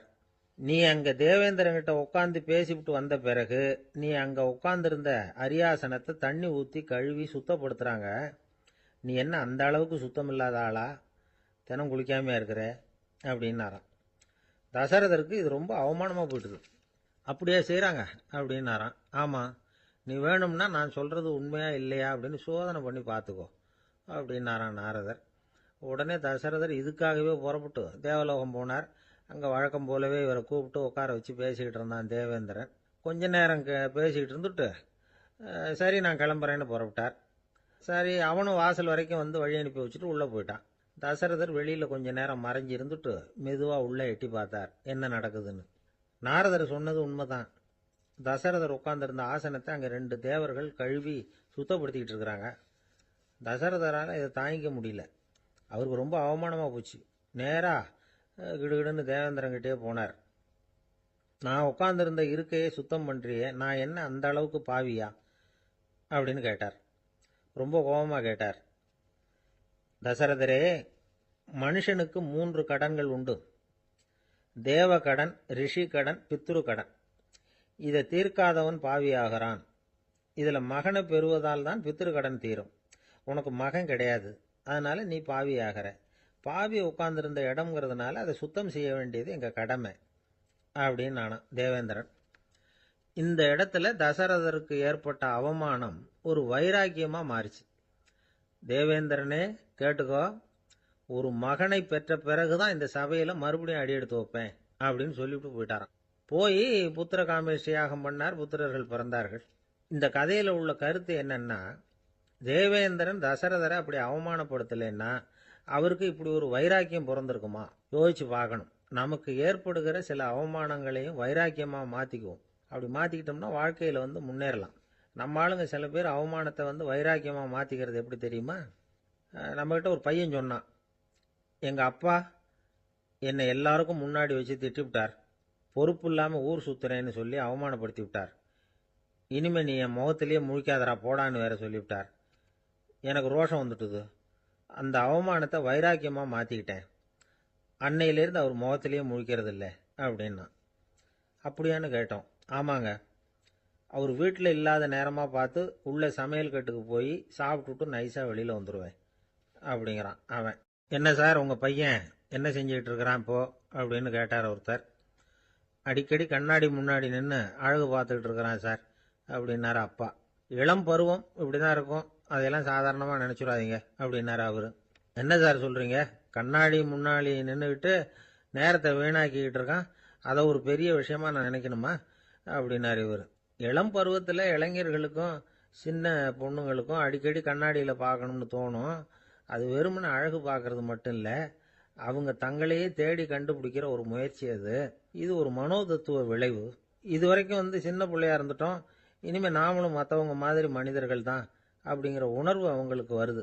தங்களோட முகம் எப்படி இருக்குது, அழகு எப்படி இருக்குது, உடம்பு நேரம் எப்படி இருக்குது, முடி எப்படி இருக்குது அப்படிங்கிறதையெல்லாம் கண்டுபிடிக்கிறாங்க. அதுக்கப்புறம் இன்னொரு ஆணோ பொண்ணோ தன்னை கவனிக்கணும் அப்படின்னு நினைக்கிறாங்க. இதெல்லாம் மனோதத்துவ உண்மைகள், இதெல்லாம் இயற்கை. இதை பார்த்துட்டு பெற்றவங்க பிள்ளைங்க கெட்டு போட்டாங்க அப்படின்னு நினைக்கக்கூடாது, அவங்கள திட்டிக்கிட்டே இருக்கக்கூடாது. இன்னைக்கு பல குடும்பங்களில் இதுதான் நடந்துகிட்டு இருக்குது. மனுஷ வாழ்க்கையிலேயே இப்படியும் இல்லாத அப்படியும் இல்லாத ஒரு பருவம் இளம் பருவம். 13லேருந்து 19 வயசுக்கு உட்பட்ட ஆண்கள் பெண்கள் இந்த வகையை சேர்ந்தவங்க, டீனேஜ் குரூப். இவங்களை சின்னவங்கன்னு நினச்சிட முடியாது, பெரியவங்கன்னு நினச்சிட முடியாது. இவங்க ரொம்ப சென்சிட்டிவ். சமூகம் நினைச்சா இவங்களை நல்லவங்களாகவும் ஆக்கலாம், கெட்டவங்களாகவும் ஆக்கலாம். கொஞ்சம் அக்கறை எடுத்துக்கிட்டா பெரிய பெரிய மேதைகளையும் விஞ்ஞானிகளையும் உருவாக்கலாம். ஆனால் நடக்கிறது என்ன தெரியுமா, அநேகமாக இவங்களை யாருமே சரியாக புரிஞ்சுக்கிறது இல்லை, இவங்களை சரியாக நடத்துறதும் இல்லை. இது வரைக்கும் நாம் சொல்கிறத கேட்டுக்கிட்டு இருந்தான், இப்பெல்லாம் அவன் இஷ்டத்துக்கு நடக்க ஆரம்பிச்சுட்டான் அப்படின்னு வருத்தப்படுற பெற்றோர்கள் அதிகம். இது வருத்தப்படுற விஷயம் இல்லை, சந்தோஷப்பட வேண்டிய விஷயம். உங்கள் புள்ள சொந்தமாக யோசிக்க ஆரம்பிக்கிறதும் நடந்துக்க ஆரம்பிக்கிறதும் ஒரு தப்பான விஷயமா?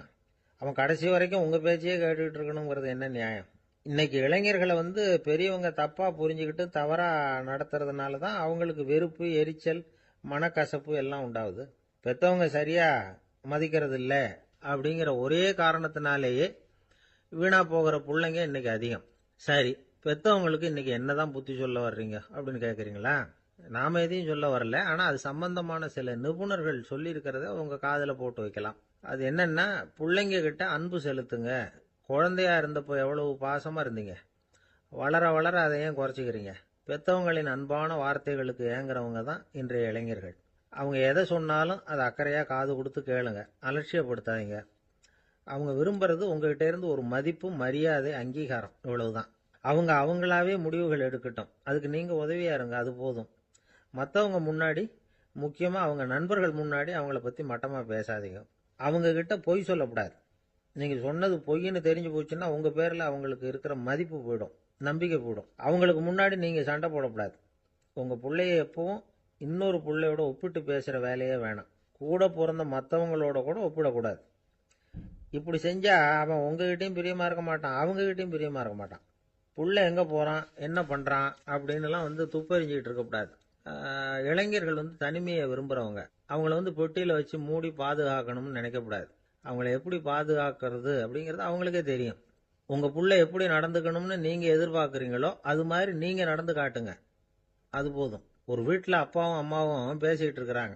என்னங்க, நம்ம பொண்ணு பெரியவள் ஆயிட்டா, அடிக்கடி கண்ணாடி முன்னாடி போய் நின்றுக்கிட்டு இருக்கிறா, சீக்கிரமாக ஒரு பையனை பார்த்து கல்யாணத்தை முடிக்காம இப்படி மசன்னு கல் மாதிரி உட்காந்துருக்குறீங்களே அப்படின்னு சத்தம் போட்டாங்க அந்த அம்மா. அவசரப்படாத, பார்க்கறதுக்கு கண்ணுக்கு அழகா லட்சணமா புத்திசாலியா ஒரு பையன் கிடைக்க வேணாமா, அதுதான் பார்த்துக்கிட்டு இருக்கிறேன் அப்படின்னாரு அப்பா. இதுக்கு அந்த அம்மா சொல்றாங்க, எங்க அப்பா இப்படியெல்லாம் நினைச்சுக்கிட்டு இருந்திருந்தா எனக்கு கல்யாணமே ஆயிருக்காது தெரியுமா அப்படின்னாங்களாம். ஒரு ஊர்ல ஒரு ஞானி இருக்கிறார், ரொம்ப பெரிய ஞானி, ரொம்ப வயசாயிட்டுது. கடைசி காலத்தில் அவர்கிட்ட சில பேர் வந்தாங்க. உங்க குரு யார் அப்படின்னு கேட்டாங்க. அவர் நிமிர்ந்து பார்த்தார். எனக்கு ஆயிரக்கணக்கான குருமார்கள் உண்டு, அவங்க பேரெல்லாம் சொல்லணும்னா இந்த காலம் பத்தாது. ஆனா முக்கியமான ஒரு 3 பேரை பத்தி மட்டும் உங்களுக்கு சொல்றேன் அப்படின்னாராம். அப்புறம் சொன்னார், அந்த 3 பேர்ல ஒருத்தன் ஒரு திருடன்.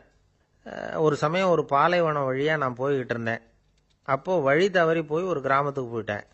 அது இருட்டு நேரம், நடுராத்திரி, ஊரே உறங்கி போச்சு. அந்த நேரத்தில் ஒரு ஆள் மட்டும் ஒரு வீட்டு சுவத்தில் ஏதோ பண்ணி உள்ளே நுழையறதுக்கு முயற்சி பண்ணிட்டு இருக்கிறான். அவங்கிட்ட போய் நான் இன்னைக்கு இங்கே எங்கே தங்க முடியும் அப்படின்னு கேட்டேன். அதுக்கு அவன், இந்த ராத்திரி வேளையில் அது ரொம்ப சிரமம், ஒரு திருடனோட உங்களால் தங்க முடியும்னா நீங்கள் என்னோட தங்கலாம் அப்படின்னா. நான் அவங்க கூட 1 மாதம் தங்கியிருந்தேன்.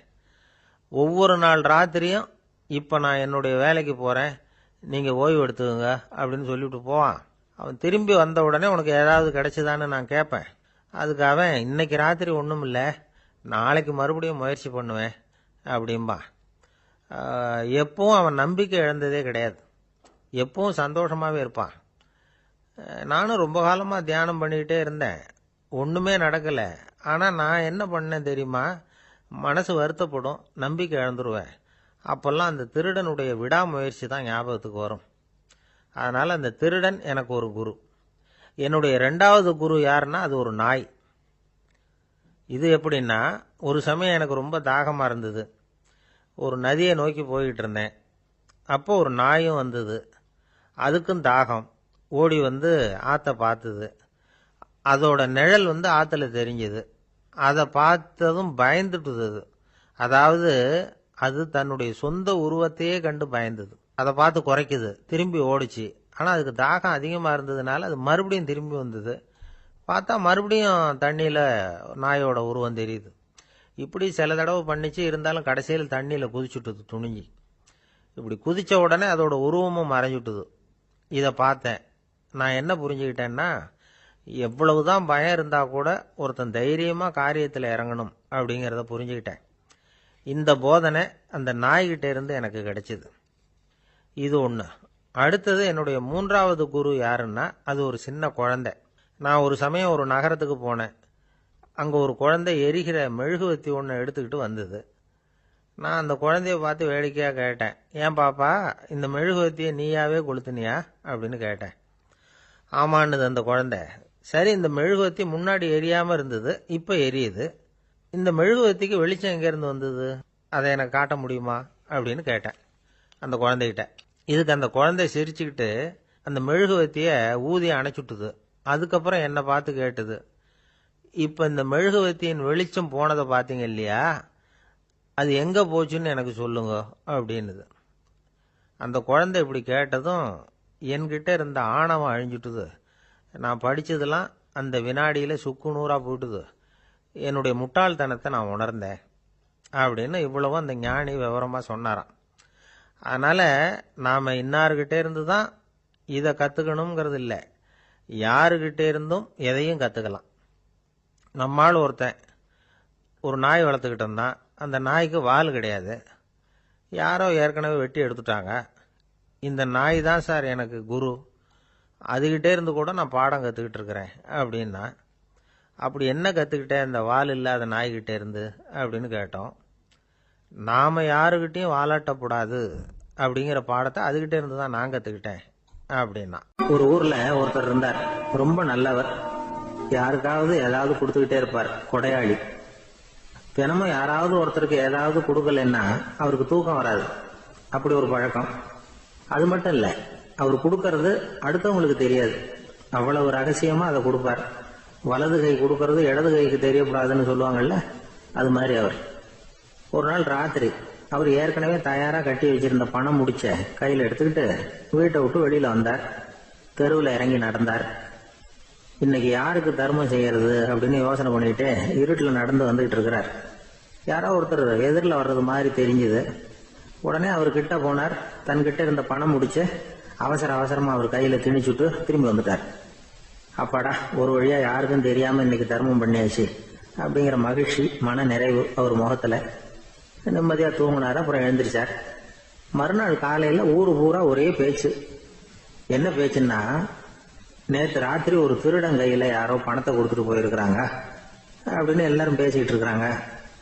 இதை கேள்விப்பட்டதும் அந்த பெரியவருக்கு ரொம்ப வருத்தமா போச்சு. அடடா, போயும் போயும் ஒரு திருடனுக்கா உதவி பண்ணிருக்கிறோம், பிரயோஜனம் இல்லாம போட்டுதே அப்படின்னு நினைச்சார். சரி, இன்னைக்கும் யாருக்காவது உதவி பண்ணணும் அப்படின்னு முடிவு பண்ணினார். ராத்திரி நேரம் வந்தது. இவர் வழக்கம் போல தெருவில் இறங்கி நடந்தார். கையில பணம் முடிச்சு. எதிரில் ஒரு பெண் உருவம் மங்கலா தெரிஞ்சது. இவர் உடனே அந்த பெண் கிட்ட பணத்தை கொடுத்துட்டு திருப்தியா திரும்பி வந்துட்டார். மறுநாள் காலையில ஊர் பூரா என்ன பேசிக்கிட்டாங்க தெரியுமா? நேற்று ராத்திரி நெறி தவறி நடக்கிற ஒரு பெண்ணின் கையில யாரோ பணத்தை வச்சுட்டு போயிருக்கிறாங்க அப்படின்னு எல்லாரும் பேசிக்கிறாங்க. அடடா, இன்னைக்கும் தவறுதலா நடந்து போச்சு அப்படின்னு ஒரு வருத்தப்பட்டார். இருக்கட்டும், இன்னைக்கு ஏதாவது தர்மம் பண்ணுவோம் அப்படின்னு நினைச்சுக்கிட்டாரு. 3வது நாள் ராத்திரியும் புறப்பட்டார். இப்பவும் எதிரில் ஒருத்தர் வந்தார். இவர் பணத்தை கொடுத்தார், திரும்பி வந்துட்டார். மறுநாள் மக்கள் என்ன பேசிக்கிட்டாங்கன்னா, நேற்று ராத்திரி ஒரு செல்வந்தர் கையில யாரோ பணத்தை கொடுத்துட்டு போயிருக்கிறாங்க அப்படின்னு பேசிக்கிட்டாங்களாம். அவருக்கு ரொம்ப வருத்தமா போட்டுது. என்ன இது தினம் இப்படி ஆகிட்டு இருக்குதே அப்படின்னு நினைச்சுக்கிட்டே படுத்து தூங்கினார். அன்னைக்கு ராத்திரி ஒரு கனவு. அந்த கனவுல இறைவன் வந்து சொன்னாராம், இத பாருப்பா, நீ கொடுத்த தர்மம் வீணா போயிடல. உன்கிட்ட பணம் வாங்கின அந்த திருடன் திருந்திட்டான், அந்த பொண்ணும் திருந்திட்டா, அந்த செல்வந்தனும் கொடையாளி ஆயிட்டான், எல்லாருக்கும் உதவி பண்ண ஆரம்பிச்சுட்டான் அப்படின்னு சொன்னாராம். இந்த கதையை சொன்னவர் யாருன்னா நபிகள் நாயகம். இதுல உள்ள கருத்து என்னன்னா, நல்ல மனசோட தர்மம் பண்ணுனா அது வீணா போறதில்லை. இன்னொரு கருத்து, தர்மம் வந்து தன்னை மட்டுமல்ல அடுத்தவங்களையும் தீமையிலிருந்து காப்பாற்றும். இதுதான் நாம புரிஞ்சுக்க வேண்டியது. இந்த காலத்திலேயும் இது மாதிரி சில சம்பவங்கள் நடக்கிறது உண்டு. ஒரு பெரியவர் இருட்டில் நடந்து வந்துகிட்டு இருந்தாரு. எதிரில் வந்த ஒருத்தன் வலு கட்டாயமா ஒரு கையை பிடிச்சி ஒரு பண முடிப்பை கொடுத்து வச்சுக்க சொல்லிவிட்டு விலகி போயிட்டான். பெரியவருக்கு ஆச்சரியம், இந்த காலத்திலயும் இப்படி வலது கை கொடுக்கறது இடது கைக்கு தெரியக்கூடாதுன்னு நினைக்கிற கொடையாளிகள் உண்டு போல இருக்கு அப்படின்னு யோசனை பண்ணிக்கிட்டே நடந்தார். கொஞ்ச தூரம் போயிருப்பாரு. அதுக்குள்ள அதே ஆள் திரும்பி வந்தான். கொடுத்த பண முடிப்பை திருப்பி கொடுங்க அப்படின்னு கேட்டு வாங்கிட்டான். இவருக்கு ஒன்றும் புரியல. ஏன் இப்படி பண்றேன்னார். அது ஒண்ணும் இல்லைங்க, கொஞ்ச நேரம் இதை உங்ககிட்ட கொடுத்து வச்சிருந்தேன், அவ்வளவுதான் அப்படின்னா. ஏன்னு கேட்டார்.